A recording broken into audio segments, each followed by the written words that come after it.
জঙ্গিদের নিশানায় ছিলেন পরিযায়ী শ্রমিকরা। জঙ্গি আব্বাস সাদেককে জেরায় আরো চাঞ্চল্যকর তথ্য, দুবাই কার্যত শ্রমিকদের টার্গেট, খবর গোয়েন্দা সূত্রে। এই মুহূর্তে বড় খবর, যে খবরটা আমি বলছিলাম, যে খবর নিয়ে আমরা আলোচনা করলাম, জঙ্গিদের নিশানায় ছিল পরিযায়ী শ্রমিকরা। পরিযায়ী শ্রমিকরা যারা সৌদিতে কাজ করতে যেতেন, তাদের অ্যাকাউন্টে টাকা ঢোকানো হতো। সেই টাকা এই বাংলার মাটিতে জঙ্গি কার্যকলাপে ব্যবহার করা হতো, কেউ কিছু জানতো না। এটা এখন সব থেকে বড় প্রশ্ন। এই কাজটা কতদিন ধরে চলছে?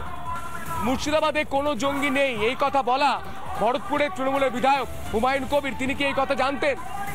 জেনে বলেছিলেন না জেনে লুকোনোর জন্য এই কথা বলেছিলেন, না জেনেও না জানার ভান করছিলেন? হুমায়ুন কবির, আপনাকে প্রশ্ন করছি, আপনি নিশ্চয়ই রিপাবলিক বাংলা দেখছেন, আপনি উত্তর দিন।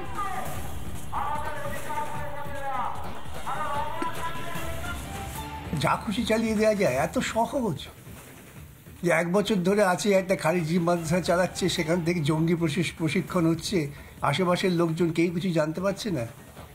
এই সমস্ত সূত্রের মারফত খবর দিয়ে বাজার গরম করার যে প্রবণতা, এটা বন্ধ হয়ে বরং ওই সূত্রকে ধরা উচিত যে তুমি করতে জানলে বাবা। আমাদের যেটা খুব পরিষ্কার বক্তব্য এটা নিয়ে যে এই পশ্চিমবঙ্গের মাটিতে এই জঙ্গিরা যে দীর্ঘদিন ধরে ঘুরে বেড়াচ্ছে বা বেড়ালো এতদিন ধরে, তার জন্য প্রশাসনকে কি ব্যবস্থা নিতে দেখেছেন?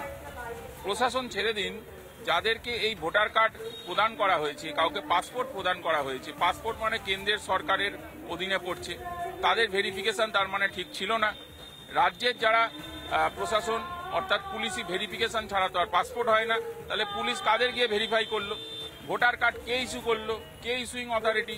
তাহলে তাদেরই তো প্রশ্নচিহ্ন জাগে যে তারা কি আর চোখে অন্ধ না ইচ্ছাকৃত অন্ধ হয়ে থাকছেন? এইটাই মূল প্রশ্ন আজকের দিনে। প্রথমত আমি আবার বলি, ভারতবর্ষের বর্ডার পাহারা দেয় বর্ডার সিকিউরিটি ফোর্স, আর তার উপরে আসাম বা ত্রিপুরার ক্ষেত্রে যদি বলেন, সেখানে রাজ্যেও রয়েছে বিজেপি।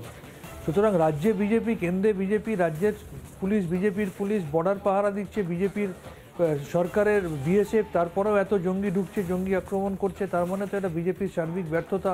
এর দায়িত্ব স্বরাষ্ট্র দপ্তর এবং স্বরাষ্ট্রমন্ত্রী অমিত শাহকে নিতে হবে। নানা ধরনের কন্টেন্ট দেখার জন্য লাইক করুন, শেয়ার করুন আমাদের ফেসবুক পেজ, সাবস্ক্রাইব করুন আমাদের ইউটিউব চ্যানেল। পাশাপাশি অন্যান্য ব্রেকিং নিউজের জন্য অবশ্যই চোখ রাখুন রিপাবলিক বাংলায়।